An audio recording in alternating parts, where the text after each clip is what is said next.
اوعى الطشه والطواجن الخطيره اللي من الاخر ده وقتها ما تفوتهاش، لازم تجيبيها وتعمليها بنفس الطريقه، طعمها وريحتها خطيره. بيعملوا عنها ريفيوهات في المطاعم والمحلات الكبيره ورقنا بيجري كده وبنكون جعانين. هنعملها بقى بطريقه سهله جدا. هنصلي على الرسول صلى الله عليه وسلم ونقول اللهم بارك. ويا ست الكل بقى هتحطي حله على النار وفيها معلقه من السمنه، معلقه كبيره بس ممسوحه كده ما تكتريش. السمنه تسخن. معايا انا كيلو الا ربع من اللحمه، انت هتجيبي الكميه المناسبه ليكي، نص كيلو، كيلو الا ربع كيلو، زي ما تحبيه، بس هتعمليها بنفس الطريقه. واول ما السمنه تسخن كويس في الحله هتضيفي قطع اللحمه بالشكل ده. اللحمه طبعا زي ما احنا متفقين كده ما بتتغسلش، تمام؟ زي ما انتم شايفين اللحمه ما شاء الله ما فيهاش نسبه دهن كتير، او ما فيهاش نسبه دهن اصلا، هي لحمه زي الفل. فحطيت سمنه. لو انت عندك اللحمه ملبسه سخني الحله وحطي اللحمه من غير سمنه خالص. نستنى بقى اللحمه تتشمع وتاخد لون خفيف كده من على الجنب اللي احنا حطيناه على السمنه. عايزه اللحمه بصوا بقى تفضل محتفظه بالسوائل اللي جواها كده وتكون طريه كده ودايبه وانت بتاكليها. بصوا بقى حاجه تفتح النفس. ظبطي بقى لحمتك بشريحتين من الجزر. اي منكهات بقى بتفضليها على اللحمه وهي بتستوي ضيفيها. كان عندي عود من الكرفس في الفريزر كده، قطمت منه كام واحده وحطيتهم كمان على اللحمه. وكمان هضيف بصلايه صغيره. بص بقى انا هقلب اللحمه دلوقتي، بس انا ما عنديش توابل صحيحه حاليا، يعني ابقى هجيب من عند العطار. بس عندي توابل انا اللي طحناها في البيت، ففيها حبهان وقرنفل وورق لورا وفلفل اسود وكابه صيني مطحونه. بصوا كنت حاطه فيها 11 بهار. انت عندك بقى توابل صحيحه هضيفي حبهان وقرنفل وورق لورا وفلفل اسود حصى، هتضيفي كده منهم شويه على اللحمه وتشوحيهم مع بعضهم.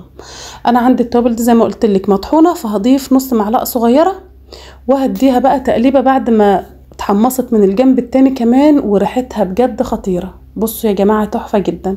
معايا كمان ميه سخنه. اول ما خلاص كده اللحمه اتشوحت بالمنكهات اللي حطيناها عليها، هغطي اللحمه بالميه المغليه بالشكل ده. ريحتها خطيره. غطي عليها بقى ونقليها على نار اهدى شويه. طبعا هي هتغلي معاكي على طول عشان خاطر انت ضايفه عليها ميه سخنه. هتهدي عليها النار وتسيبها تستوي براحتها. مش هنستنى ان اللحمه تستوي على طول، هنبدا في تاني خطوه. بس انا طالما اللحمه اللي انا جايباها صغيره كندوز يعني، بضيف عليها الملح في اول مرحله من التسويه. لو انت هتستخدمي لحمه كبيره شويه فاجلي الملح للاخر. اتفقنا؟ خدي بقى الحله على عين تانية وهدي عليها وسيبها براحتها. وعلى نفس العين دي بقى بحب استخدمها لانها بصوا شديده شويه يعني. حطيت حله نظيفه وفيها معلقه صغيره من السمنه. بصوا يا دوب كده حاجه بسيطه، بس ايه تشوح معانا البصله. ومعلقه كمان صغيره من الزيت. معايا بقى بصلايه كبيره، او لو بصلك متوسط هستخدمي 2. السمنه والزيت سخنوا مع بعض على طول ضيفي البصل. تمام. وكمان هتضيفي عليه رشه ملح. وطبعا بفكرك لو بتشوفينا لاول مره يا ريت تشتركي في القناه وتفعلي زر الاشعارات للكل. وكمان اكتبي رايك في الكومنتات. تفاعلكم على الفيديو يا جماعه هو اللي هيكبر القناه بتاعتنا، وان شاء الله نوصل لاكبر عدد من المشتركين، وكمان الفيديو بتاعنا يجيب عدد مشاهدات كتير. يعني من الاخر لايكات لايكات بقى. على البصله هنا ضفت رشه بسيطه من التوابل اللي انا طحناها، اللي هي اقولها لكم تاني سريعا كده: فلفل اسود، حبهان، قرنفل، ورق لورا، كابه صيني مطحونه. كمان كنت طحنه عليهم زر ورد. يعني بصوا تشكيله التوابل كده تحفه جدا. لو ما عندكيش تشكيله التوابل دي، وانا سبتها لكم في الحلقه اللي فاتت او في حلقه السجق، هسيبها لكم تاني في التعليقات علشان خاطر اللي حابب يجربها. حطي بقى رشه بسيطه من السبع بهارات اللي عندك على البصله وانت بتشوحيها. يا دوب البصله اخدت لون خفيف بالشكل ده كده. معايا طماطم متسبكه، يعني تقريبا 2.5 كوباية من الطماطم، تمام، او من الصلصه المتسبكه.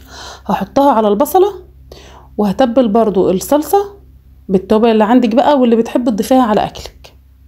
خلاص. بصوا بقى يا جماعه شويه طاجن باميه كده تاكلي صوابعك وراه. كمان هتضيفي على الصلصه نص معلقه صغيره من الثوم المفروم، يعني تقريبا كده 3 فصوص كبار، افرمهم كويس وضيفيهم. معاه معلقه صغيره مليانه منها ريسه الشطه تحفه جدا، او قرن شطه احمر حامي كده، دقيه في الهون او افرميه زي ما بتحبي وحطيه بقى على الصلصه. تمام.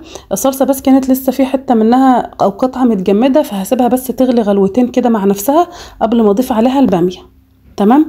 اليومين دول الباميه ما شاء الله ماليه السوق وسعرها حلو، يعني الكيلو ما شاء الله يعني من 25 ل 30 جنيه، وفي ناس بتباعها اغلى. انا جايبه الكيلو ب 30 جنيه. تمام. فانا يوم ما جبته من السوق غسلته وسبته صفى من المية كويس جدا ونشف. وبعد ما صفى ونشف بدأت ان انا امع البامية وحطيتها في كيس وحذفتها عندي في الفريزر. فالنهاردة جه وقتها ان انا اعملها، فكانت ما شاء الله بقى متجمدة شوية او متجمدة اصلا يعني. خلاص البامية يا جماعة خرجها من الفريزر دلوقتي حالا بعد ما ظبطت الملح بتاع الصلصة والتوابل زي ما انا عايزة، والصلصة زي ما انتم شايفين بتغلي معانا. هنخرج الحاجة متجمدة من الفريزر على السخن على طول، يعني مش ينفع تخرجيها تسيبها تفك وبعدين تطبخيها، من الفريزر على الصلصة على طول زي ما انتم شايفين كده. ما شاء الله البامية بتلجها. خلاص حطينا البامية في الصلصة، هديها تقليبة واحدة وهدي عليها النار. نسيب بقى الصلصة تتسبك شوية كده مع البامية بس على نار هادية علشان خاطر ما تلسعش منك. سيبها بقى تاخد وتدي كده مع نفسها، وكمان اللحمة شغالة على العين التانية. وبعد نص ساعة كده على نار هادية ما شاء الله زي ما انتم شايفين البامية اتسبكت مع الصلصة حلوة قوي، واللحمة كمان يعتبر استوت 3/4 سوا. هجيب بقى اللحمة بالمرقة بتاعتها افضيها على البامية بس ما عدا الجزر، يعني ضفت الشوربة بقطع اللحمة بعود الكرفس اللي ضفته، الجزر بس هو هستغنى عنه. وبعد كده هنسيب كل المكونات دي مع بعضها تغلي غلوتين. بص بقى الريحه مش قادره اقولك قد ايه خطيره. واستني بقى ده احنا في تركايه هنعملها هتنقل حله الباميه دي في حته تانية خالص. لو جربتيها بنفس الطريقه دي انسى اي طريقه تانية بقى. خلاص هنغطي بقى على المكونات اللي في الحله ونسيبها تغلي غلوتين 3 مع بعض. يا سيدي بقى على الحلاوه، الباميه واللحمه والحاجات اللي في الحله دي بتنده علينا حاجه كده بألف هنا وشفا. خلاص تحفة جدا. ننقل بقى الحلة دي على عين اهدى شوية ونجهز ليها بقى طشة يا جماعة تفتح النفس. في طاسة صغيرة حطيت معلقة كبيرة من الزيت، ومعايا بقى بصوا الكنز بقى معلقتين كبار من ليا اللي هي لية الخروف، قطعتها صغير بالشكل ده وحطيتها في الزيت بعد ما سخن. وكمان احط عليها رشة ملح خفيفة كده بس علشان احنا هنحمرها، هنسيحها يعني بمعنى اصح. هنقلب فيها مرتين 3 كده لحد لما اللي تنزل كل الدهون اللي فيها، وكمان تحسها احمرت كده بالظبط كده يعني اتحمصت شويه.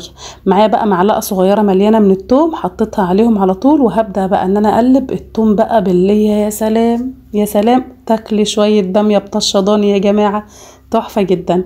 بعد ما التوم ياخد لون ذهبي خفيف ربع معلقه صغيره من الكزبره المطحونه وقلب قلب قلب، وهات على طول على الباميه الخطيره دي اديها الطشه، اديها الطشه المظبوطه تحفة جدا. تقدري تسيبيها في الحلة زي ما هي بالشكل ده وتقدميها، تقدري تحطيها في طاجن بالشكل ده كمان وتحطيها في الفرن وتولعي عليها الشواية تغلي لها غلوتين 3 كده في الطاجن وتاخد لون من على الوش، او البامية تتشمع كده وتقدميها زي طواجن المطاعم او المحلات الكبيرة اللي احنا بنشوفها في الريفيوهات دي.